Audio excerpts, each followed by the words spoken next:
مسیح میں سب بہن بھائیوں کو سلام، اور آئے ہم کلام مقدس میں زبور نمبر 91 پڑھتے ہیں۔ جو حق تعالیٰ کے پردے میں رہتا ہے وہ قادر مطلق کے سائے میں سکونت کرے گا۔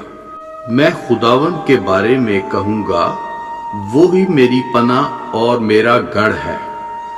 وہ میرا خدا ہے جس پر میرا توکل ہے، کیونکہ وہ تجھے صیاد کے پھندوں سے اور مہلک وبا سے چھڑائے گا۔ وہ تجھے اپنے پروں سے چھپا لے گا اور تجھے اس کے بازوؤں کے نیچے پناہ ملے گی۔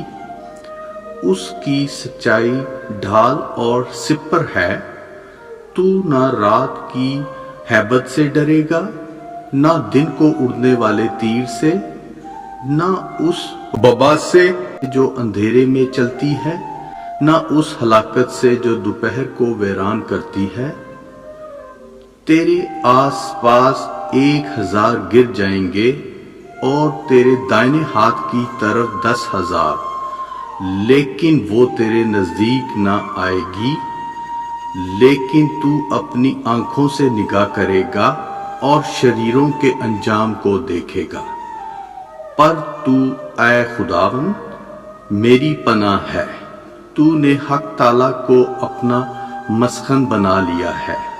تجھ پر کوئی آفت نہ آئے گی اور کوئی وبا تیرے خیمے کے نزدیک نہ پہنچے گی، کیونکہ وہ تیری بابت اپنے فرشتوں کو حکم دے گا کہ تیری سب راہ میں تیری حفاظت کریں۔ وہ تجھے اپنے ہاتھوں پر اٹھا لیں گے تاکہ ایسا نہ ہو کہ تیرے پاؤں کو پتھر سے ٹھیس لگے۔ تو شیر ببر اور افی کو روندے گا۔ تو جوان شیر اور اژدہا کو پامال کرے گا۔ چونکہ اس نے مجھ سے دل لگایا ہے، اس لیے میں اسے چھڑاؤں گا۔ میں اسے سرفراز کروں گا، کیونکہ اس نے میرا نام پہچانا ہے۔ وہ مجھے پکارے گا اور میں اسے جواب دوں گا۔ میں مصیبت میں اس کے ساتھ رہوں گا، میں اسے چھڑاؤں گا اور عزت بخشوں گا۔ میں اسے عمر کی درازی سے افسردہ کروں گا اور اپنی نجات اسے دکھاؤں گا۔ خداوند یسوع مسیح پاک کے کلام کو پڑھے جانے پہ برکت ہو، آمین۔